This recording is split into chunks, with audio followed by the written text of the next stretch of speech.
dilema sekolah yang ada di sekolah Teknik Bangsa ini, Bu. Apa kabar, Bu? Alhamdulillah baik. Sehat ya, Bu ya? Alhamdulillah. Baiklah, kita mulai ya, Bu ya.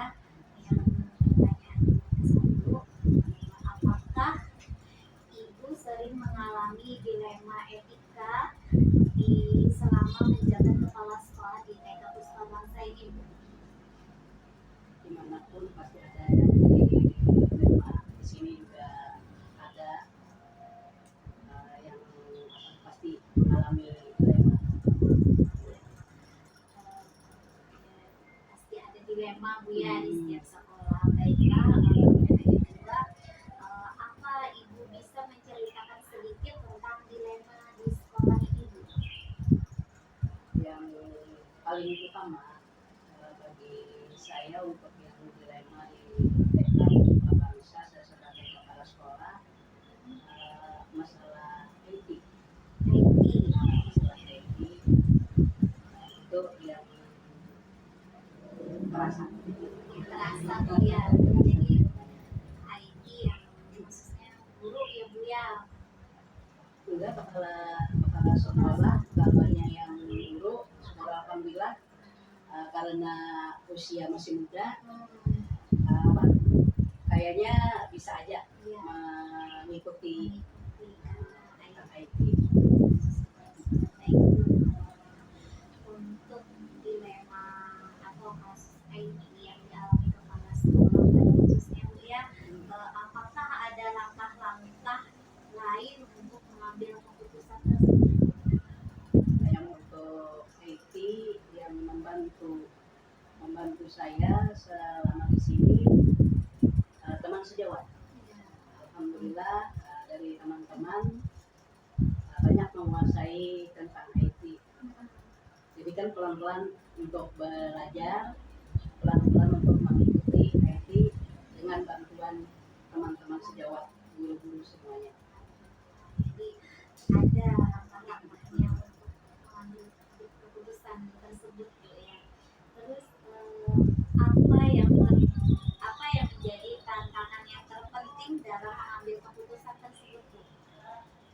Tantangan yang diambil biasanya kan sekarang ini karena sudah era digital, nah kita semuanya dituntut serba bisa menggunakan IT untuk untuk mengolah pelaporan, untuk membuat apa saja, untuk apa saja pasti menggunakan IT.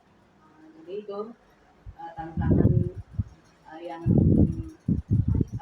paling kita hadapi di dalam era digital ini. Berarti IT itu hal yang sangat penting untuk sekolah. Baiklah, untuk itu apakah Ibu punya jadwal khusus dalam mengambil keputusan tersebut? Jadi jadwal yang khusus diambil pada saat kita rapat untuk menyelesaikan masalah supaya mulus perjalanan kita menggunakan IT. Selain rapat juga sharing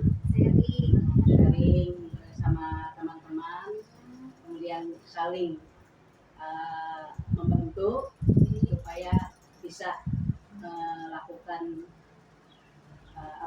IT kita yang lebih baik lagi. Apakah dalam dilema tersebut Ibu ada punya seseorang yang bisa membantu untuk menyelesaikan kasus atau dilema terutama yang Ibu alami tadi tentang IT untuk sekolah ini? Ya, alhamdulillah teman-teman guru-guru di sini bisa membantu karena lebih mahir, lebih bisa dan lebih cepat dalam menangkap tentang IT yang terbaru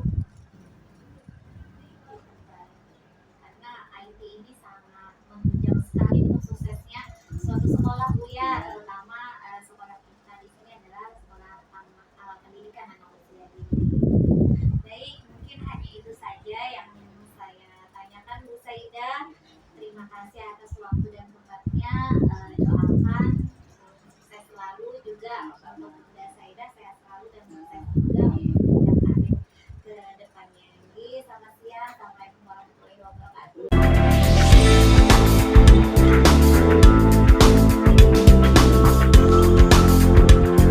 Assalamualaikum warahmatullahi wabarakatuh. Waalaikumsalam. Selamat siang Bapak. Di sini saya ada sedikit untuk mewawancarai Bapak dalam bagaimana menanggulangi dilema di sekolah Bapak ya Pak. Tapi sebelumnya Bapak boleh sedikit memperkenalkan diri Pak. Nama saya Dedi Iskandar Mm-mm.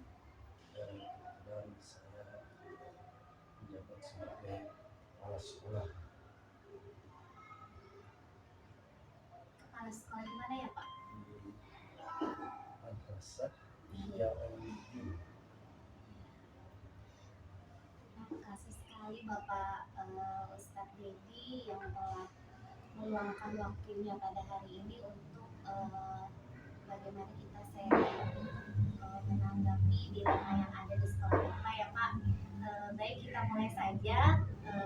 Pertanyaan yang pertama, apakah Bapak sering mengalami dilema etika selama menjadi kepala sekolah di madrasah yang Bapak pada saat ini jabat Pak?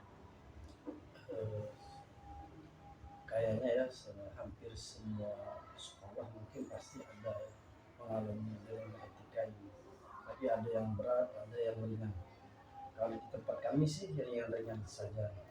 Contoh misalkan seperti yang terjadi di sekolah kami itu, kadang orang tua itu ikut campur di dalam program-program sekolah.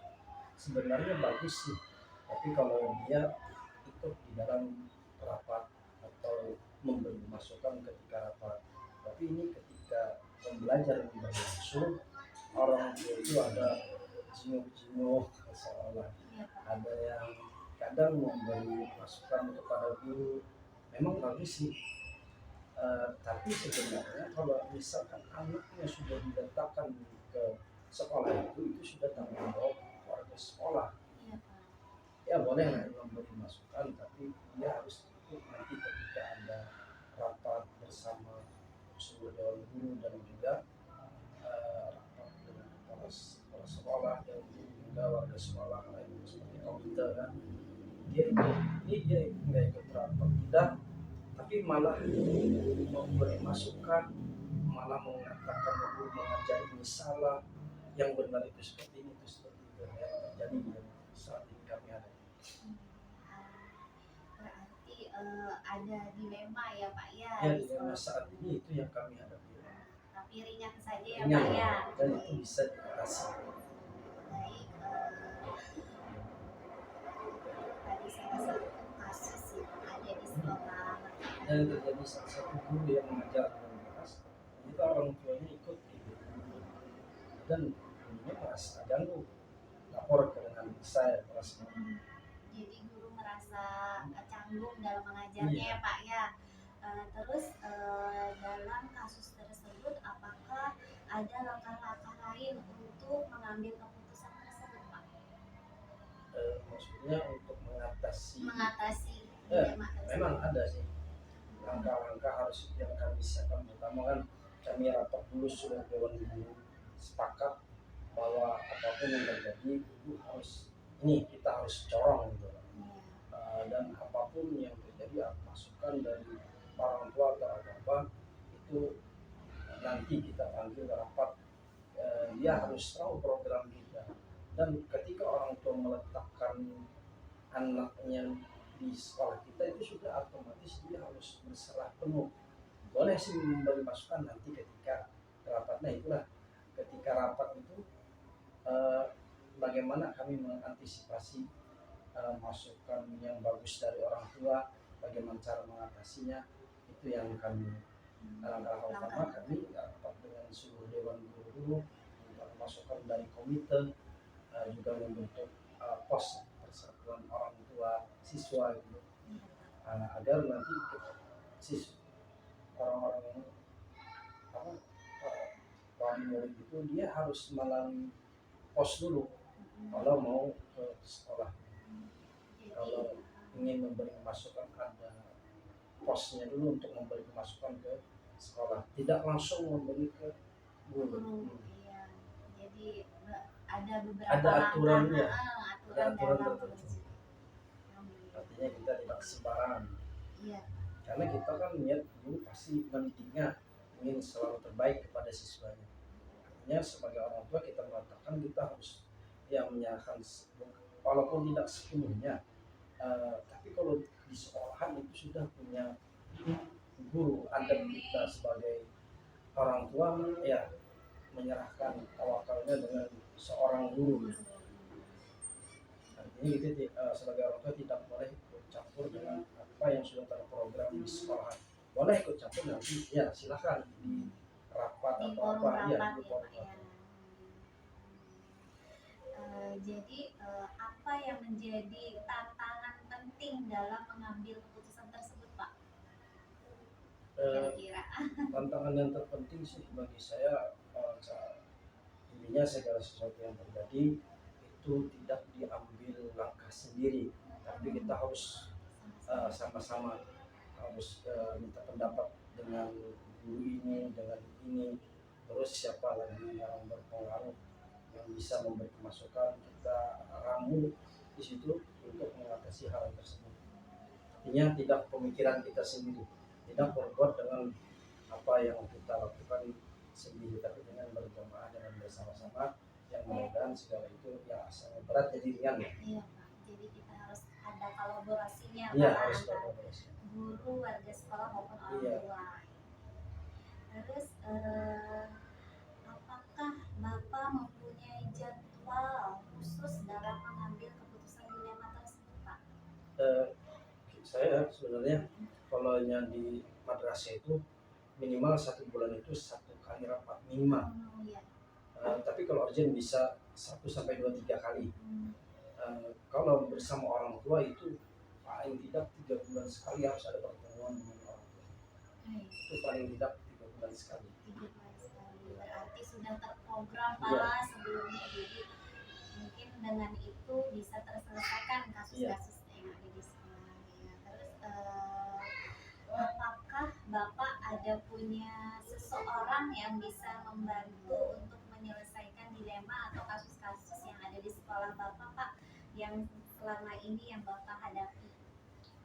Sebenarnya tidak ada sih, cuman setiap ada kasus yang terjadi itu saya tidak berpikir sendiri, tapi saya bertanya dulu dengan guru ini, dengan guru ini, dengan guru ini. Setelah saya dapat informasi yang valid, baru saya rapatkan dan pendapat-pendapat mereka harus dikemukakan, baru saya yang berpendapat. Paling saya bertukar pemikiran biasa bisa dengan yayasan, orang yang mengayomi kami ya di bawah, karena kami madrasah itu di bawah yayasan. Jadi apapun yang terjadi itu kami harus lapor dengan yayasan. Alhamdulillah Bapak sudah selesai yang ada pertanyaan di benak saya tentang sekolah yang Bapak pimpin sekarang. Alhamdulillah dengan adanya diskusi tadi, Pak, dapat ilmu yang luar biasa dari saya untuk nanti ke depannya. Mudah-mudahan dengan adanya pertemuan kita ini saya dapat sukses lancar dalam bekerja sebagai guru saat ini, Pak. Terima kasih banyak, Pak. Assalamualaikum warahmatullahi wabarakatuh.